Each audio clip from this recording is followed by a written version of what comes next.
यहाँ का चिल्लाने का आवाज़ आया। फिर इधर मैं भाग कर आया इधर। फिर मैं उस टाइम इधर आ गया।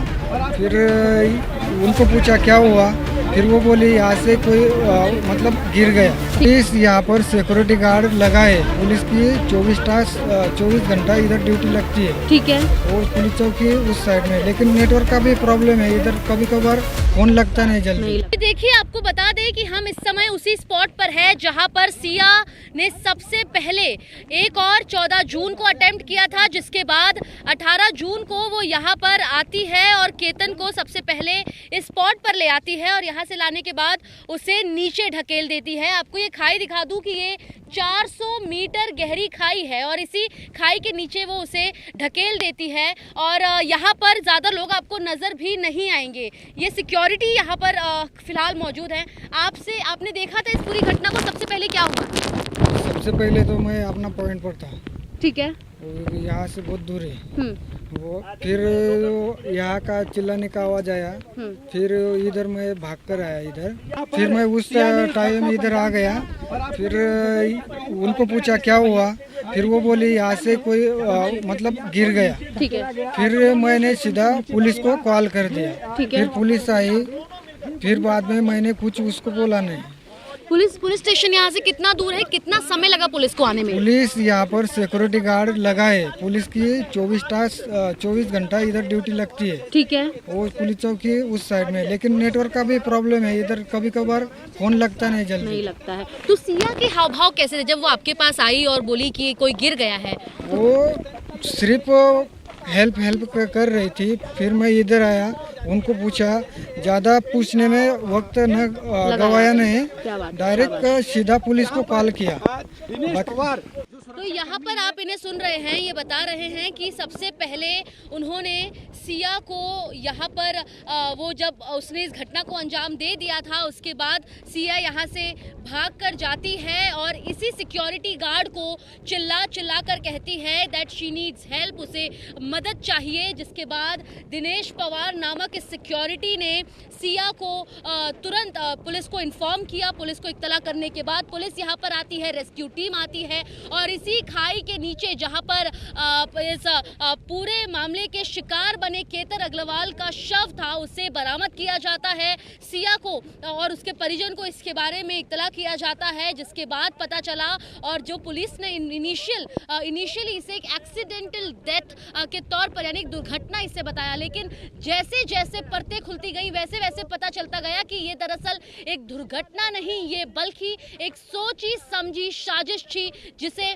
सिर्फ 18 जून नहीं यानी 14 जून को भी इसे अंजाम दिया जाना था। उससे पहले 21 मई भी वो तारीख तय हुई थी जिस दिन सिया और चेतन मिलकर केतन को मौत के घाट उतारने वाले थे। और आपको बता दूं कि 19 जून को ही सिया का जन्मदिन भी था, जिसे मनाने के लिए वे महाबलेश्वर जाने वाले थे, लेकिन दरअसल ये महज एक सेलिब्रेशन नहीं होने वाला था, ये एक प्लान था जिसका नाम प्लान सी दिया गया था, यानी प्लान ए, प्लान बी, जो जिसके बाद प्लान सी पे जो है यहाँ पर आप देखेंगे कि प्लान सी को भी अंजाम देने के लिए महाबलेश्वर जो एक और हिल स्टेशन है उसे चुना गया था। मेरे कैमरामैन संदेश आपको आसपास के वो विजुअल्स दिखा रहे हैं, जिसमें ये वही स्पॉट है जहाँ से एक और पहले यहाँ पर दूसरी अटेम्प्ट की जाती है और केतन को यहीं से धक्का देकर नीचे गिरा दिया जाता है और गिराने के बाद मदद करके वो चिल्ला रही थी, लेकिन वो दरअसल एक झूठ था, जिस झूठ को यहाँ पर सिया ने अंजाम दिया। तो आप समझ सकती हैं कि कितनी ज़्यादा तैयारी इस पूरी घटना के लिए लगी रहेगी कि एक और इतने बड़े टिपिंग पॉइंट पर सबसे पहले केतन को ले आया जाता है, उसे बताया जाता है कि ये सिया के प्री बर्थडे सेलिब्रेशन के लिए वो हिल स्टेशन पर आना चाहती है, लोहगढ़ फोर्ट पर आना चाहती है। आपको बता दूं कि ये एक बहुत टफ पॉइंट है, यानी यहाँ पर हमें भी चढ़कर आने के लिए लगभग 1 घंटा लग गया। 400 से 450 सीढ़ियाँ चढ़ने के बाद लगभग पौने घंटे आपको यहाँ पर पूरा समय लगता है आने के लिए। 15 से 20 मिनट लगता है आपको ट्रैक करने के लिए।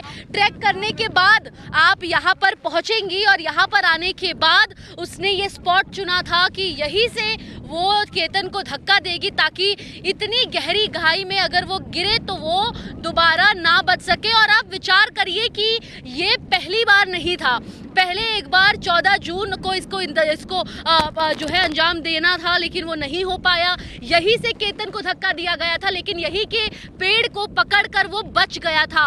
और जब वो बचा तो सिया रोने लग गई, कहने लगी कि उसने सांप देखा था और सांप देखने के चलते वो उसे घबरा कर उसने पकड़ लिया, जिसमें धक्का लगा और वो गिरते गिरते बच गया। लेकिन 18 जून को जब वो यहाँ पर आई तो उसने ये बात उसने इंश्योर की कि यहाँ से यदि वो धक्का दे तो फिर केतन ना बचे। तो ऐसे में ये तमाम जो घटनाक्रम है, पुलिस को इसे समझने के लिए, इसकी परतें खोलने के लिए लगभग कई दिन लगे, लेकिन इसके बाद पता चला कि ये दरअसल एक दुर्घटना नहीं, ये एक सोची समझी साजिश थी, एक लव ट्रायंगल था जिसका शिकार केतन अग्रवाल, एक 26 वर्षीय युवक को बनना पड़ा।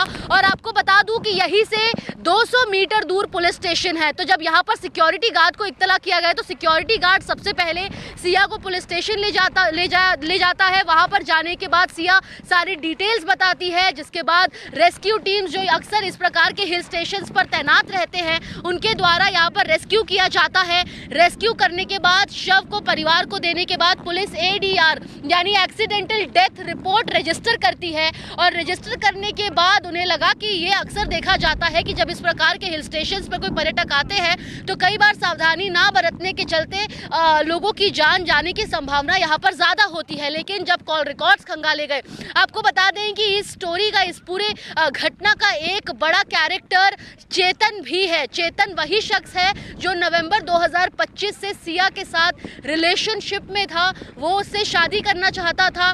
चेतन का खुद ड्राई फ्रूट का बिजनेस है, जहां पर सिया का ब्यूटी पार्लर है, वहीं से कुछ ही दूरी पर उसके ड्राई फ्रूट का बिजनेस वो चला रहा था। एक शादी के कार्यक्रम में दोनों मिले थे और दोनों के मिलने के बाद ये कहानी शुरू हो गई। हालांकि क्योंकि सिया का और केतन का अरेंज मैरिज, यानी उनका अरेंज मैरिज होने के चलते दोनों कहीं ना कहीं तैयारियों में तो थे, लेकिन मन में कहीं सिया नाखुश थी, वो शादी नहीं करना चाहती थी। लेकिन इसके बावजूद उसने अपने परिवार को ये बात नहीं बताई और उसने आखिरकार किसी को मौत के घाट उतारने का रास्ता चुना। आपको बता दूं कि मैं जहां पर मौजूद हूँ यहाँ पर CCTV नहीं है और मेरे आसपास अगर आप देखेंगी तो ये एक हिल पॉइंट है, यानी यहाँ से ऊपर और कोई जगह नहीं जाती।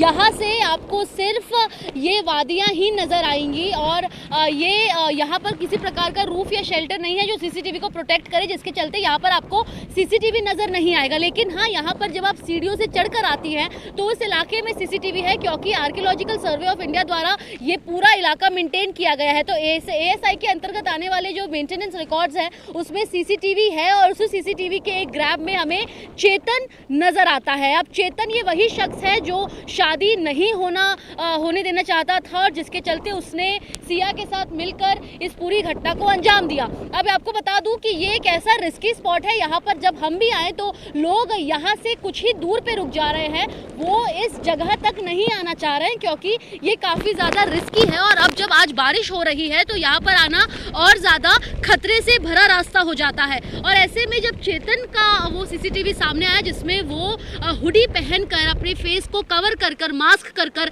यहाँ से बाहर निकल रहा है और यहाँ तक आने के लिए वो ऊपर चढ़ ही रहा था कि तब वो CCTV में उसकी तस्वीर आ गई।